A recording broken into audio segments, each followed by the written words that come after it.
On the 3rd of August 2016, an Emirates Boeing 777 was operating a routine flight EK521 from Thiruvananthapuram, India to Dubai International Airport. Little did they know that the passengers and crew were about to face a near-death situation. The flight had 300 people on board, including 18 crew members.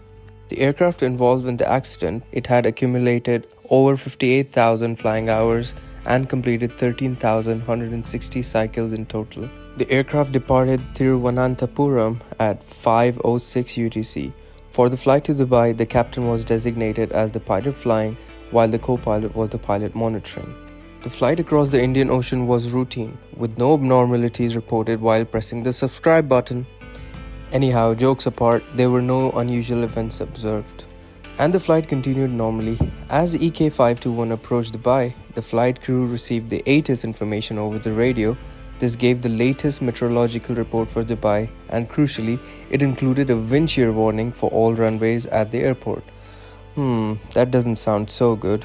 Wind shear is very dangerous because of the wind direction changes within seconds. Anyhow, having received the wind shear warning, the flight crew prepared for the approach in Dubai and configured the aircraft for landing. The pilot set the flaps to 30 degrees in accordance with the airline's SOPs. The crew also set the final approach speed to 152 knots indicated airspeed. Once everything was set up, EK521 was stabilized onto its final approach. The ATC cleared the crew of 521 to land and vacate the runway via taxiway Mike 9. The crew was informed by the tower that the wind was 340 degrees at 11 knots. During the approach, with the auto throttle system set up in speed mode, the Boeing 777 descended through 1100 feet at 152 knots. But due to the wind shear, the wind started to change from a headwind component of 8 knots to a tailwind component at this point. At approx 920 feet above the airfield, the crew disengaged the autopilot and continued the approach with the auto throttles still connected. As the aircraft descended through 700 feet, it was subjected to a tailwind component which gradually increased to a maximum of 16 knots. With the aircraft at 159 knots 35 feet above the runway 12 left, the captain started to flare the aircraft and the auto throttle mode transitioned to idle, and both thrust levers were retarded to the idle position. Keep this in mind, this is a crucial point. With the aircraft at 160 knots, just 5 feet above the runway, the wind direction started to change again to a headwind. Shortly, the plane's right main landing gear touched down approximately 3,600 feet from the runway 12 left threshold. However, the nose gear remained in the air. Landing 3,600 feet after the threshold point, it clearly shows that it was a long landing. Given the aircraft's distance down the runway on its initial touchdown, the Runway Awareness Advisory System, called the RAS, gives an oral message, long landing, which was enunciated to the pilots. The crew made a correct decision to go around at this point. The captain pushes the toga switches and calls for a go around. As the captain pulls the control column, the aircraft became airborne while performing its go around. As the aircraft nose was raised, the crew moved the flap lever to 20 degrees position, but they forgot to check the engine parameters. 2 seconds later, as the aircraft was in a positive rate of climb, the landing gear was retracted. Dubai ATC issued a clearance to EK521 to continue straight ahead and climb to 4,000 feet. It was an instruction that was acknowledged by the crew. Now, let's pause here for a second. The primary rule for pilots is aviate, navigate, communicate. Calling the ATC is the last thing to do as per my experience. Completing the procedure and flying the airplane is the primary task. Approximately 1 second later, a ground proximity warning system gave an oral warning. Decision height. Both thrust levers were immediately pushed to full forward, but it was too late.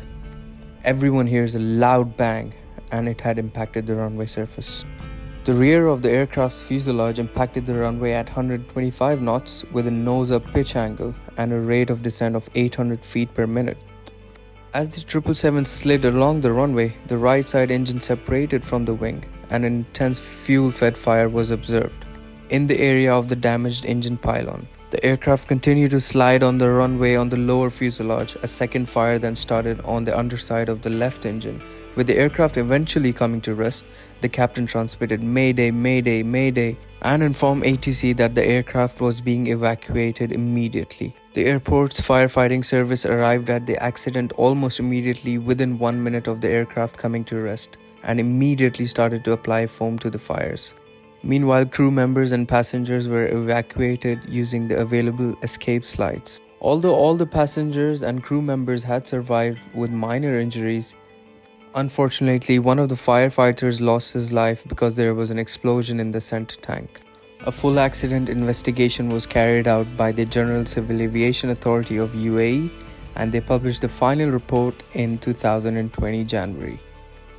The main causes of the accident were: Number 1. During the attempt of the go-around, except for the last 3 seconds, both the engine thrust levers were at idle.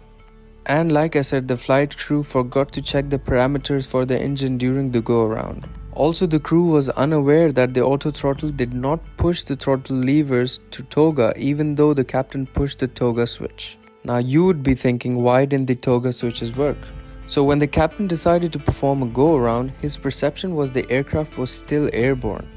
And when he pressed the toga switches, he expected that the auto throttle would respond and automatically manage the engine thrust during the go-around.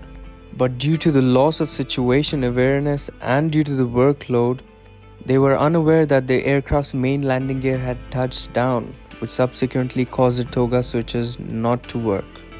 Also, the ATC did not pass a very essential information about wind shear reported by a preceding landing flight crew.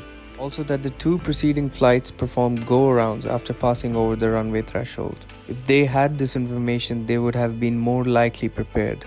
Just a tiny mistake caused a loss of millions. It could have been worse if there was loss of life. Anyhow, aviators, I hope you liked the video and I hope you enjoyed it. If you did, please press the thumbs up button, subscribe to my channel and share the video as much as you can.